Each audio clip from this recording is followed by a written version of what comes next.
तो आपने किस तरह से मेहनत की, कैसा आपको यहाँ पे माहौल दिया जाता था, उसके बारे में आप सभी को ज़रूर बताएं। और आपका मीडियम कौन सा था स्टडी का, हिंदी या इंग्लिश मीडियम? तो जैसे कि हिंदी मीडियम और इंग्लिश मीडियम वाले जो विद्यार्थी थे तो साथ में पढ़ाया जाता था, बाईलिंगुअल क्लासेज होती, तो कभी आपको लैंग्वेज को लेके कभी भी कोई प्रॉब्लम जी नहीं, बिल्कुल नहीं। आपने इसमें पेपर कौन कौन से दिए थे? डोमेन सब्जेक्ट की अगर अपन बातचीत करें तो डोमेन कौन कौन से?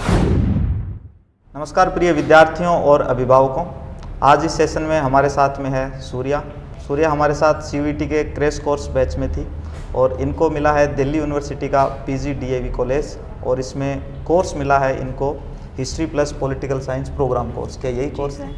तो एक बार आप सभी को अपनी CUET की प्रिपरेशन के बारे में थोड़ा विस्तार से ज़रूर बताएं कि किस तरह से आप हमसे जुड़े, किस तरह से आपकी प्रिपरेशन करवाएगी, क्योंकि 40 से 45 दिन के अंदर और पूरा 12th का जो सिलेबस है वो करना और करवाना, ये दोनों ही चीज़ें एक ऐसे लगता है कि बहुत ही मुश्किल है। बट जैसा कि मुश्किल जीवन में कुछ भी नहीं होता, एक बार अगर किसी ने कुछ ठान लिया है तो वो व्यक्ति उस चीज़ को अचीव कर सकता है। तो आपने किस तरह से मेहनत की, कैसा आपको यहाँ पे माहौल दिया जाता था, उसके बारे में आप सभी को ज़रूर बताएं। मैंने अपनी CUET की प्रिपरेशन हिमालय एजू हब से की थी, जो बहुत ही अच्छी हुई थी। यहाँ की क्लासेस बहुत अच्छी है, टीचर्स भी बहुत अच्छे हैं, आपके लिए हमेशा अवेलेबल रहेंगे, आपके क्विज़ वगैरह सब सॉल्व करेंगे। आपको प्रैक्टिस पेपर दिया जाता है, संडे टू संडे आपके टेस्ट होते हैं और हर चैप्टर के बाद एक टेस्ट लगाया जाता है। उसकी वजह से आपकी बहुत अच्छी प्रिपरेशन होती है। मेरी भी वो टेस्ट की वजह से ही मैं मानती हूँ बहुत अच्छी प्रिपरेशन हुई। और फिर आपको एक एग्ज़ाम से पहले भी आपको एकदम अच्छे से बताया जाता है कि आपको किस तरीके से अटैम्प्ट करना है, किस तरीके से आपको करना है सब कुछ।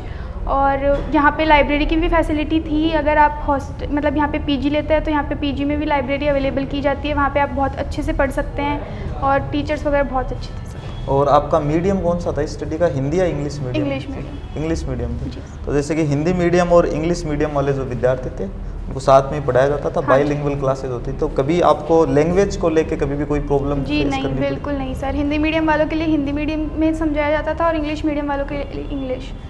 स्टडी मटेरियल जो आपको दिया गया था, अलग टाइप का, वो हिंदी मीडियम वालों को हिंदी मीडियम तरीके से दिया जाता था। आपने इसमें पेपर कौन कौन से दिए थे? डोमेन सब्जेक्ट की अगर अपन बातचीत करें तो डोमेन कौन कौन से दिए? हिस्ट्री, पॉलिटिकल और ज्योग्राफी। हिस्ट्री, पॉलिटिकल और ज्योग्राफी। तो जैसा आपने बताया, अभी आप आए तब पूछा मैंने, तो आपने कहा PG DAV कॉलेज मिला है, उसमें हिस्ट्री और पॉल साइंस मिला आपको और आपने 3rd राउंड के लिए उसको अपग्रेड पे लगाया है। तो आई होप कि 3rd राउंड में आपको और भी अच्छा कॉलेज मिले, अच्छा सा आपको जो कोर्स चाहिए वो आपको कोर्स में मिले। Thank you sir. तो आपके उज्जवल भविष्य की बहुत बहुत शुभकामनाएं। और 17 सितंबर से हम नया बैच स्टार्ट करने जा रहे हैं, फाउंडेशन बैच। तो अब अपने छोटे भाई बहनों को, सहपाठियों को क्या ये बातें कहना चाहेंगे कि वो बैच 17 सितंबर वाला ज्वाइन करें या फिर जो आपने क्रैश कोर्स के समय बैच ज्वाइन किया था इस प्रकार का कोई बैच उन्हें ज्वाइन करना चाहिए? दोनों ही अच्छे हैं, पर आप स्टार्टिंग से ज्वाइन करेंगे तो आपको ज़्यादा प्रॉफिट होगा। क्योंकि उस समय देखा गया था, यह भी देखा गया था कि विद्यार्थी ना तो अच्छे से सो पाते थे क्योंकि उनके पास इतना ही समय था। अगर वो 40-45 दिन अच्छे से मेहनत नहीं करते तो 1 साल का समय उनका अच्छे से ख़राब हो जाता, क्योंकि 1 साल बाद में CUET आती।